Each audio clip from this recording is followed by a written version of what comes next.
Financial markets పై పట్టు సాధించాలనుకునే వాళ్ళు Revanth conduct చేసే వెబినార్ కోసం ఈ నెంబర్ కి కాల్ చేయండి.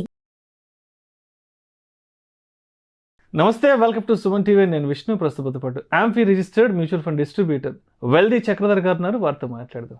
సార్ నమస్తే. సార్ చక్రధర్ గారు. నమస్తే అండి.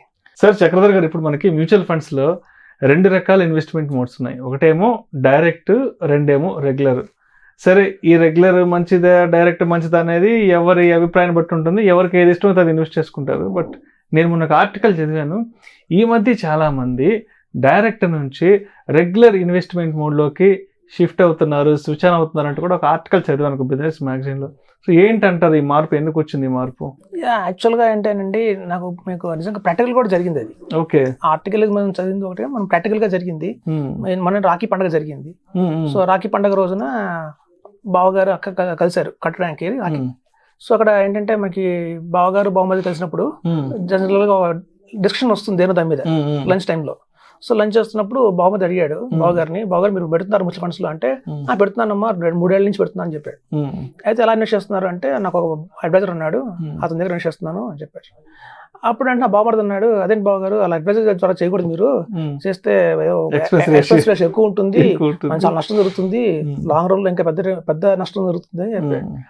అయితే బావగారు అన్నారు, అదేంటి నాకు అంత ఐడియా లేదు దాని గురించి, నాకు తెలుసు, బట్ ఏంటంటే అడ్వైజర్ ద్వారా వెళ్తే మనకి లాభం ఎక్కువ ఉంటుంది, రిటర్న్స్ ఎక్కువ వస్తాయి, అయితే నీ పోర్ట్ఫోలియో చూపించమని చెప్పారు. అయితే ఈ బావమరిది ఎవరైతే డైరెక్ట్ ప్లాన్ లో చేస్తున్నారో ఆయన పోర్ట్ఫోలియో తీసుకొచ్చాడు.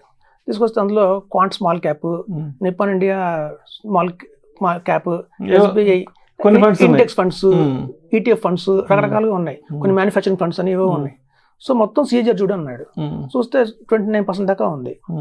అయితే నా పోర్ట్ఫోలియో చూస్తా అని చెప్పి బావగారు ఆయన పోర్ట్ఫోలియో తీసాడు. తీస్తే 36% సిఏజర్ ఉంది. అసలు డిఫరెన్స్ లేదు. అదేంటి బావగారు ఎంత రిటర్న్ వచ్చింది మీకు అన్నాడు.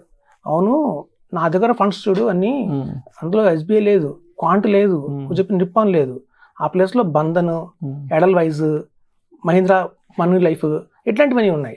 సో కాబట్టి మన అందరూ థాట్ ఏంటంటే, చాలా మందికి తెలియని విషయం ఏంటంటే, మనం ఏదైతే ఫండ్స్ పెట్టుకుంటామో అడ్వైజర్ కూడా అవే చెప్తాడు కదా. కాబట్టి మనం ఎక్కువ రిటర్న్స్ వస్తాయి అనుకుంటాం, కానీ అడ్వైజర్స్ అసలు అల్టిమేట్ గా డిఫరెంట్ ఉంటారండి. అడ్వైజర్స్ ఇచ్చే ఫండ్స్ వీళ్ళు ఇమాజిన్ కూడా చేయలేరు. ఫర్ ఎగ్జాంపుల్ చెప్తాను చూడండి, మనం డాక్టర్ దగ్గరికి వెళ్ళాం అనుకోండి, ఏదో మనకు కోల్డ్ కాఫ్ వచ్చింది, జ్వరం వచ్చిందంటే క్రోసిన్ వేసుకుంటాం. డాక్టర్ క్రోసిన్ ఇవ్వడు, స్టెథోస్కోప్ పెట్టి టెస్ట్ చేసి ఒక ఇంజెక్షన్, ఒక యాంటీబయాటిక్ రాస్తాడు, మన ఈవినింగ్ సెట్ అయిపోతుంది. సో అట్లాగే అడ్వైజర్స్ కూడా వాళ్ళకు సపరేట్ స్ట్రాటజీస్ ఉంటాయి. సో ఎట్లాంటి ఫండ్స్ లో ఇన్వెస్ట్మెంట్ చేస్తే వీళ్ళు కోటీసులు అవుతారు అని చెప్పి. సో దాని ప్రకారం ఇప్పుడు చూడండి, ఫర్ ఎగ్జాంపుల్ చాలా మంది అనుకుంటారు డైరెక్ట్ ప్లాన్స్ లో వాళ్ళు, మనకి వాల్యూ రీసెర్చ్ ఉంది కదా, అలాగే మనీ కంట్రోల్ ఉంది కదా, అలాగే ఈటీఏ మనీ ఉంది, వీటిల్లో కనుక మనం చూసి 5 స్టార్ రేటింగ్ ఫండ్స్ ని మనం ఇన్వెస్ట్ చేసుకుంటే రిటర్న్స్ ఎక్కువ వస్తాయి అనుకుంటారు. కానీ ఆ 5 స్టార్ రేటింగ్ ఉన్న రిటర్న్స్ ఫండ్స్ ఉంటాయో వాటిని అడ్వైజర్స్ రికమెండ్ చేయరు.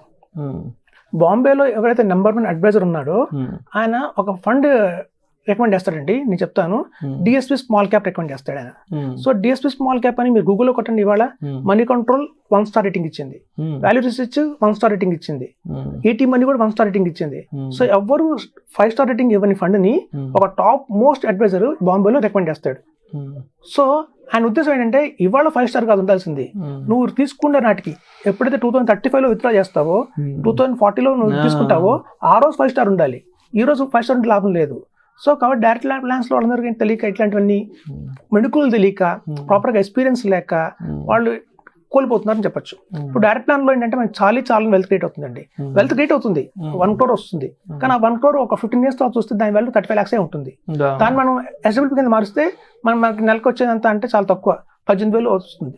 సో కాబట్టి ఏంటంటేనండి, మ్యూచువల్ ఫండ్స్ లో రెగ్యులర్ ప్లాన్స్ లో అడ్వైజర్స్ ఎవరైతే ఉంటారో, మీరు ఎవరైతే ఇన్వెస్ట్ చేస్తున్నారు ఫండ్స్, అవి వాళ్ళు ఖచ్చితంగా రికమెండ్ చేయరు. వాళ్ళ థాట్ ప్రాసెస్ వేరుగా ఉంటుంది, అధికంగా రిటర్న్స్ ఏవొస్తాయని చూస్తారు. సో ఇక్కడ మనం రూపాయి నష్టపోతున్నామని ఆలోచిస్తాం తప్ప, అక్కడ సిఏజర్ లో 5-6% కోల్పోతున్నామని చూడట్లా. సో కాబట్టి ఎవరైతే అధిగ్రహిస్తారో వాళ్ళకి రిటర్న్స్ అయితే బాగా వస్తాయని చెప్తున్నారు. ఇప్పుడు చూడండి, మనకి మోర్ ఓవర్ ప్రతి ఫండ్ లో కూడా మీరు కనుక చాలా మంది చేసే పెద్ద ప్రాపర్టీ ఏంటంటే ఇండెక్స్ ఫండ్స్, ఈటీఎఫ్స్ లో పెడతారండి. అవి మన రిటర్న్స్ తినేస్తాయి. ఒక పక్క ఏమో SBI small cap, Nippon small cap, quant small cap లాంటివి తీసుకుంటారు, ఏవైతే హై రిటర్న్స్ ఇస్తాయో మళ్ళీ నిఫ్టీ 50 వేస్తారు. ఇదేమో చాలా తక్కువ ఉంటుంది పర్ఫార్మెన్స్. ఓకే. యావరేజ్ అయిపోయి చూడండి, యాక్టివ్ ఫండ్స్, ప్యాసివ్ ఫండ్స్ అని 2 రకాలు ఉంటాయి. యాక్టివ్ ఫండ్స్ అంటేనేమో మనకి mid cap, large cap, flexi cap, multi cap వచ్చి యాక్టివ్ ఫండ్స్. ఇండెక్స్, ETF వచ్చి ప్యాసివ్ ఫండ్స్. చాలా మంది తెలియక 2 పడల మీద కాలేస్తారు. మన పెద్దవాళ్ళు ఎత్తుంటారు, అరే 2 పడల మీద కాలేకురా, ఏదో ఒకదాని మీద తినగా ఉండని. ఇప్పుడు ఏమో యాక్టివ్ ఫండ్స్ లో ఇన్వెస్ట్ చేస్తున్నారు వీళ్ళు, ప్యాసివ్ ఫండ్స్ లో ఇన్వెస్ట్ చేస్తున్నారు వీళ్ళు. అలా ఇన్వెస్ట్ చేయడం వల్ల అధికంగా పోర్ట్ఫోలియో డ్యామేజ్ అవుతుంది. సో ఇవన్నీ వాళ్ళు తెలియక తప్పులు చేస్తుంటారు. సో చాలా మంది ఇప్పుడు మ్యానుఫ్యాక్చరింగ్ కావచ్చు, అలాగే డిఫెన్స్ ఫండ్స్ కావచ్చు, అలాగే థెమెటికల్ ఫండ్స్ చాలా వచ్చాయి, పవర్ అని. సో ఇట్లాంటి వాటిలో ఇన్వెస్ట్ చేస్తుంటారు. మా ఎక్స్పర్ట్స్ మేము ఏమైతే ఉంటామో గతంలో చూసాం వాటన్నిటిని, టెస్ట్ చేసాం మేము. వాటి వల్ల ఎటువంటి ప్రయోజనం ఉండదు. తాత్కాలికంగా 3 years రిటర్న్ రావచ్చేమో కానివ్వండి, లాంగ్ రన్ లో రిటర్న్స్ పడిపోతాయి. అవి మైనస్ లో వెళ్ళినా కూడా ఆశపోకర్లా. సో మేము అలాంటివన్నీ ఆపేస్తాం, ఇలాంటి చేయకండి, ఇది చేయకండి, ఇవి చేయకండి అని చెప్పి మేము ఆపుతాం. సో రెగ్యులర్ ప్లాన్స్ లో ఉన్న అడ్వాంటేజ్ ఏంటంటే ఒక మంచి ఫండ్స్ ఇవ్వడమే కాకుండా ఒక అన్వాంటెడ్ ఫండ్స్ మేము ఎలిమినేట్ చేస్తాం. దానివల్ల ఏమవుతుంది, వాళ్ళకి రిటర్న్స్ అధికంగా లాభాలు వస్తాయి. ఇప్పుడు చాలా మంది చూడండి మాకు కాల్ చేస్తారు, కాల్ చేసి సార్ మాకు ఒక మంచి ఫండ్స్ చెప్పండి, ఒక 3 funds చెప్పండి, ఒక 4 funds చెప్పండి అంటారు. మీరు ఎందుకు అడుగుతున్నారు అంటే you're on the long platform. మీకు ఎవరైతే చెప్పారో జిరోదాలో అకౌంట్ ఓపెన్ చేయండి, ఏంజల్ లోన్లో అకౌంట్ ఓపెన్ చేయండి, హాప్స్టాక్స్ లో అకౌంట్ ఓపెన్ చేయండి, కురాప్ లో అకౌంట్ ఓపెన్ చేయమండి అని ఎవరైతే సలహా ఇచ్చారో మీరు మంచి ఫండ్స్ వాళ్ళని అడగచ్చు కదా. మరి మాకెందుకు కాల్ చేస్తున్నారు, మంచి ఫండ్స్ చెప్పండి అని అంటే మీరు తీసుకున్న ప్లాట్ఫామే రాంగ్ ప్లాట్ఫామ్. సో కాబట్టి ఏంటంటే లాంగ్ రన్ లో కూడా మనకు మంచి రిటర్న్స్ కావాలి అంటే ఒక ప్రాపర్ అడ్వైజర్ ద్వారా వెళ్తేనే రిటర్న్స్ అనేవి వస్తాయి. ఇప్పుడు చూడండి చాలా మంది చేసే అదే ఇంకో పెద్ద మిస్టేక్ ఏంటంటే ఈ డైరెక్ట్ ప్లాన్స్ లో మనకి ఏదో లాభం వస్తుంది అనుకుంటారు తప్ప ఈ డైరెక్ట్ ప్లాన్స్ వల్ల కలిగే ఒక సైడ్ ఆఫ్ కాయిన్ చూస్తున్నారు. రెండో సైడ్ ఆఫ్ కాయిన్ ఏంటంటే లాంగ్ రన్ లో వాళ్ళు చాలా CAGR నష్టపోతున్నారని తెలియట్లా. ఇప్పుడు మీకు మంచి ఎగ్జాంపుల్ చెప్తాను. ఇప్పుడు స్విమ్మింగ్ పూల్ ఉందనుకోండి, సో మీరు సపోజ్ స్విమ్మింగ్ పూల్ లో మనకి ఎంత లోతుగా ఉందని తెలియాలంటే అందులో దిగిన వాడిని అడగాలి, బయట వాడిని అడిగి కాదు. ఇప్పుడు 2 కూర్చున్నారు, స్విమ్మింగ్ పూల్ లోపల ఉన్నాడు, బయట ఒడ్డున ఒకడు కూర్చున్నాడు. మనం లోపల నీళ్లు వేడిగా ఉన్నాయి చల్లగా ఉన్నాయని అడగాల్సింది లోపల దిగిన వాడిని అడగాలి, బయట కూర్చున్నవాడు కాదు. సో ఎవరైతే ఇండస్ట్రీలో 20 సంవత్సరాల నుంచి ఉన్నారో వాళ్ళకి తెలుస్తుంది దాంట్లో ఉన్న లోటుపాట్లు ఏంటి, వాళ్ళని అడగాలి. చాలా మంది ఫ్రెండ్స్ అడుగుతారు, బెస్ట్ ఫ్రెండ్స్ చెప్పండి ఒక ఫ్రెండ్స్ ని, లేకపోతే వాళ్ళ అంకుల్ని ఇలా అడుగుతుంటారు. సో అడుగుతాం వల్ల వాళ్ళు చెప్పేవన్నీ కరెక్ట్ ఫండ్స్ కావు. చాలా మంది అడుగుతుంటారు ఫోన్ చేసి ఏ ఫండ్ బాగుంది, ఏ ఫండ్ లో పెట్టచ్చు. కాబట్టి చెప్పడం కష్టం.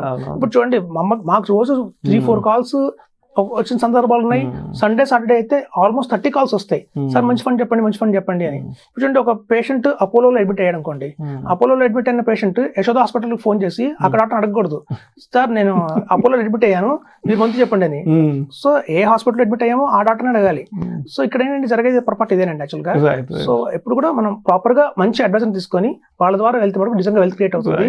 మనం కనుక డైరెక్ట్ లో వెళ్ళి సొంతంగా ఇండెక్స్ ఫండ్స్, ETF ఫండ్స్ మీరు చూడండి గత 10 సంవత్సరాల్లో తీసుకోండి, టాప్ బెస్ట్ 5 funds తీసుకున్నా, 10 funds తీసుకున్నా అందులో ఇండెక్స్లు ఉండవు, ETF లు ఉండవు.